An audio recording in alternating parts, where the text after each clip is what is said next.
بسم الله الرحمن الرحيم. الله ولي الذين آمنوا يخرجهم من الظلمات إلى النور والذين كفروا أولياؤهم الطاغوت يخرجونهم من النور إلى الظلمات أولئك أصحاب النار هم فيها خالدون.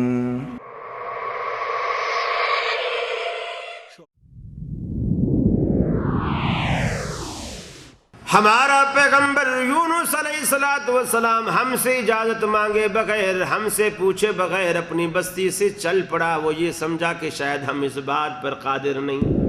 وہ بات حضرات، ہماری اس مجلس کے دوسرے خطیب ہیں فضیلت شیخ قاری خلیل الرحمن جاوید قاری صاحب.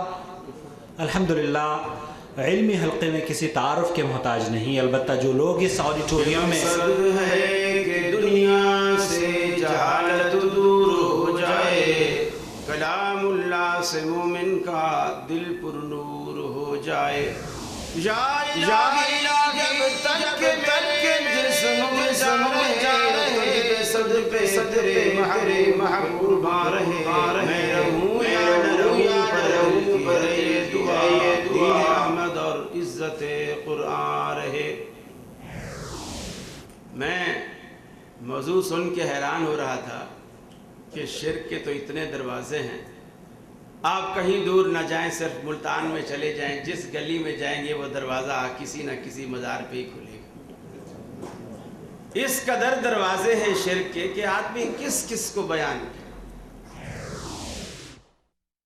ان دونوں ہاتھوں کو کس نے بنایا؟ اللہ. اور یہ ایک ہی بندے کے دونوں ہاتھ ہیں، لیکن آپ اس ہاتھ سے سارے اچھے کام کرتے ہیں اور اس ہاتھ سے غلیظ کام سارے اس سے کرتے ہیں.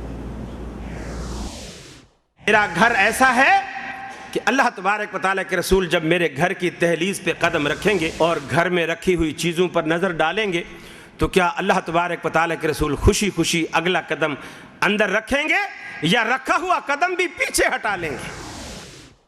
اللہ کے رسول ایک وقت ایسا تھا، میں جوان تھا، بالکل کمزور تھا. اس وقت مجھے اس کے سہارے کی کوئی ضرورت نہیں، البتہ اس کو قدم قدم پر میرے سہارے کی ضرورت. یہ کمزور تھا، میں طاقتور. میری جیب میں روپیہ پیسہ تھا اور یہ بالکل خالی تھا، حتیٰ کہ یہ ایک قدم چلنے کے لیے بھی میری انگلی کے سہارے کا محتاج. میں انگلی اس کو پکڑواتا تھا، چل سکتا تھا، ورنہ یہ گر جاتا تھا، میرے سہارے کا محتاج. اس وقت اگر میں اسے پھینک دیتا تو میرے سوا کوئی اس کا ہمدرد خیر خواہ کوئی بھی نہیں. پیار سے، بڑی محبت سے آج کے دن کے لیے میں نے اسے پوسا، اس کی خدمت میں نے ہر قسم کی مصائب اپنے اوپر لیے اور اس کو ہر دکھ سے میں نے بچایا. اللہ کے رسول آج حوادث زمانہ نے معاملہ بالکل الٹ کر دیا. اب میں کمزور ہو گیا ہوں، یہ طاقتور ہو گیا. اب میں بوڑھا ہوں، یہ جوان ہے. میری جیب خالی ہو گئی ہے کہ میں اب کماتا نہیں ہوں، کما نہیں سکتا، کام نہیں کر سکتا، اور یہ جیب اس کی بھری رہتی. اب مجھے اس کے سہارے کی ضرورت ہے، اب میری کوئی ضرورت نہیں. آنکھوں میں سے بھی آنسو آ گئے. آپ نے اس بیٹے کو کہا خبر انتا و مالک لابیک، نہ تو اپنا ہے نہ تیرا مال تیرا. آج کے بعد تو بھی اپنے باپ کا ہے، تیرا مال بھی تیرے باپ کا. 5 وقت کی نمازوں کو پڑھے، یہ بھی قید نہیں با جماعت جا کے پڑھے، یہ بھی قید نہیں حرم میں جا کے پڑھے، یہ بھی قید نہیں مسجد میں جا کے کہیں پڑھے، گھر میں بھی پڑھے لیکن پڑھے. مسجد میں بھی جاتی اچھی بات ہے. رسول تم پر بوجھ نہیں، رسول تم پر مصیبت نہیں، بلکہ لقد من اللہ علی المؤمنین. اگر تم ایمان، اللہ نے یہ قرآن مجھ پر اتارا ہے. جیسے میں مثلا آیا، اب پاکستان چلا جاؤں، اب میں کسی سے جا کر کے کہوں کہ میں جب جدے گیا تھا بھائی عاقل سے میری ملاقات ہوئی تھی. میں پاکستان جاؤں اور کسی کو کہوں کہ میں جب جدے گیا تھا بھائی عاقل سے میری ملاقات ہوئی تھی، تو کیا اس بات کا یہ مطلب ہے کہ عاقل بھائی کے سوا کسی سے میری ملاقات نہیں ہوئی تھی؟ اس بات کا یہ مطلب ہے؟ اگر میں کسی سے کہوں کہ جب میں جدے گیا تھا بھائی عاقل سے میری ملاقات ہوئی تھی، اس سے یہ تو ثابت ہو گیا کہ ہاں بھائی عاقل سے میری ملاقات ہوئی ہے، یہ بات قطعی ہے، ٹھیک. لیکن اس بات سے یہ نتیجہ نکالنا کہ کسی اور سے میں ملا ہی نہیں ہوں، یہ تو اس بات سے نہیں نکلتا نا. اللہ کے نبی نے کہا وَأُوحِيَ إِلَيَّ هَذَا الْقُرْآنُ، یہ قرآن مجھ پر وحی کیا گیا، ٹھیک ہے، یہ قرآن آپ پر وحی کیا گیا. لیکن اس سے یہ نتیجہ نکالنا کہ قرآن کے سوا کچھ وحی نہیں کیا گیا، یہ تو ثابت نہیں ہوتا.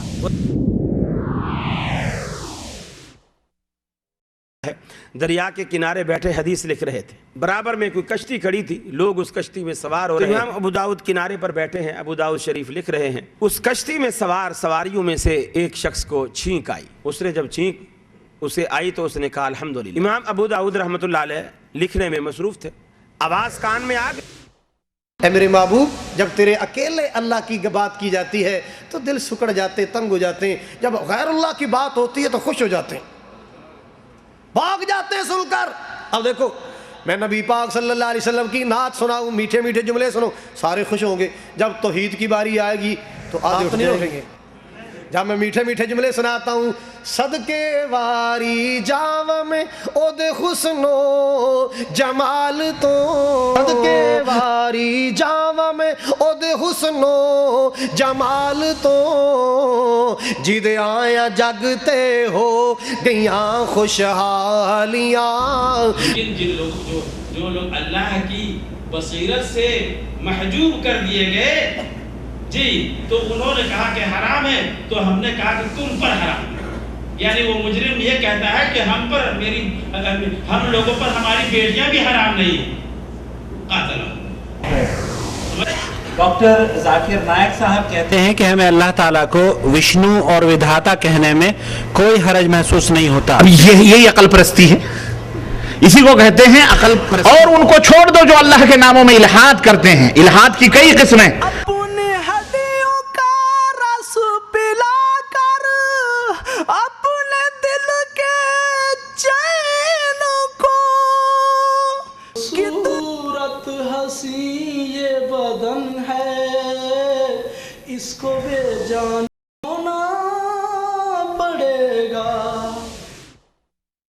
بڑا پیارا قول امام شافعی فرماتے ہیں، سارے مسلمانوں کا اس بات پر اجماع اور اتفاق ہے، پیارے نبی صلی اللہ علیہ وسلم کی سنت معلوم ہو گئی، واضح ہو گئی کہ یہ ہے حدیث رسول اللہ صلی اللہ علیہ وسلم کا فرمان. بخاری میں موجود یا مسلم میں یا ترمذی میں موجود ہے، لیکن حدیث صحیح ہے. ابو داؤد ترغیب میں ہے، لیکن علامہ البانی نے صحیح کو قرار دیا. جس کو مسئلہ پیارے نبی صلی اللہ علیہ وسلم کی کوئی سنت، کوئی مسئلہ واضح ہو جائے کہ یہ نبی صلی اللہ علیہ وسلم کا فرمان مبارک یا عمل مبارک ہے، لم یحل. علماء کا اجماع ہے، مسلمانوں کا اس بات پر اس کے لیے حلال نہیں ہے کسی کے لیے بھی پیارے نبی صلی اللہ علیہ وسلم کی سنت کو چھوڑ دیں.